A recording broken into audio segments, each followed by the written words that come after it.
Hello everyone. Before I get into the details on what I'm talking about here with conquering wind noise, let's listen to an example and you'll see what I mean. You can see what I mean about there not being any balcony cabins alongside Majesty. It's obviously one of the older ships. So the clip you just heard was pretty bad, and I was unable to utilize it actually because of all that wind noise.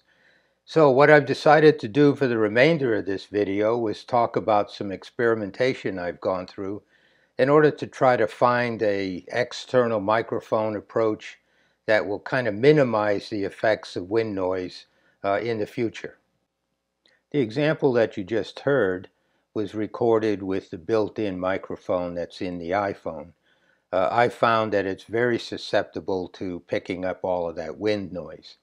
The answer seems to be to use an external microphone, and I purchased two of them to try here in this experiment.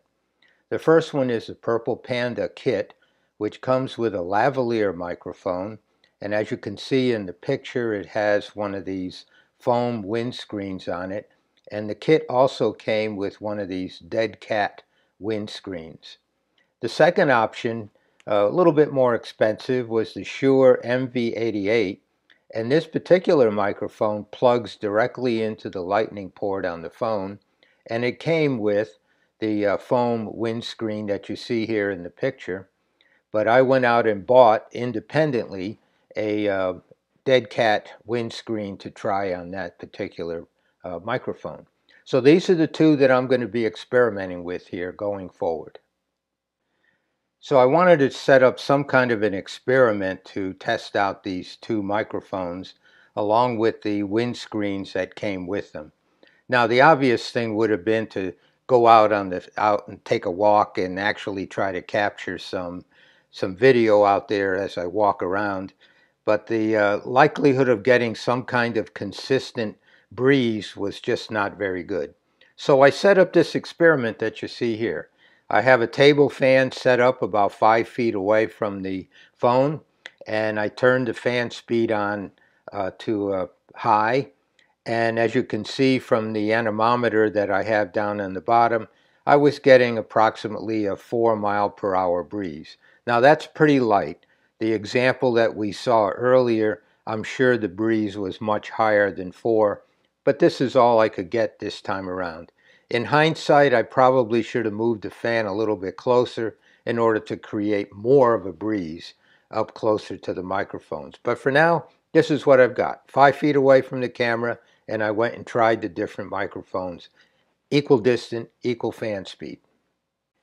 I set up this as a baseline. Basically, I just put the phone as is, turned on the fan, and recorded about 10 seconds of audio just to see how much wind noise I was getting as a base.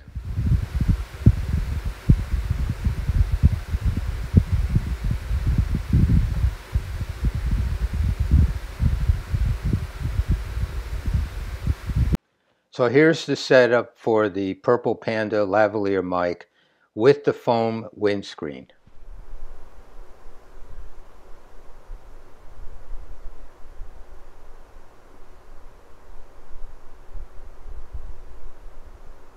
Here's the basic Purple Panda lavalier mic setup, only this time, of course, I've got the dead cat attached to it instead of the foam. So let's hear what that sounded like.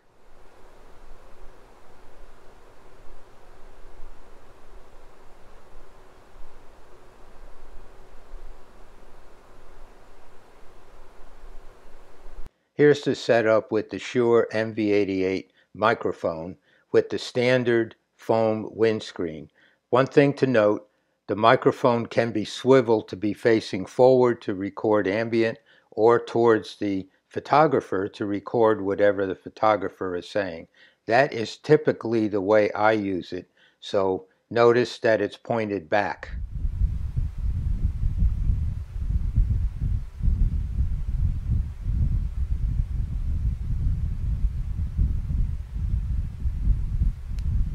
Same basic setup here for the Shure MV88, only this time I have the dead cat windscreen on it. So let's give a listen to what that was like.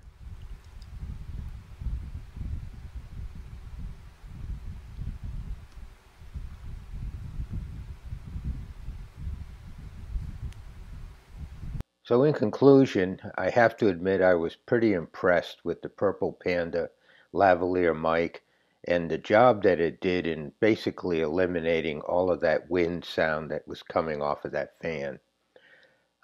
However, a couple of caveats there. It was up against my shirt, which could have provided some buffering, if you will. It was a few inches away from the fan, so maybe that had an impact. But regardless, it did do a great job, and I do need to do some real world testing. Now, I don't want to discount the Shure MV88 mic because it, as a sound gathering device, it's really a lot more capable than the lavalier mic. It's stereo. There's an app on the phone that you can use to vary the pickup pattern and that type of thing. So it's much more capable as a sound gathering device. So either way, I need to do some additional real world testing. And the main thing is to have these things, which are very portable, have them with us so that I can put them into use when I need them. So there you have it. Thanks for watching. If you get a chance, subscribe. Otherwise, I'll catch you on the next one.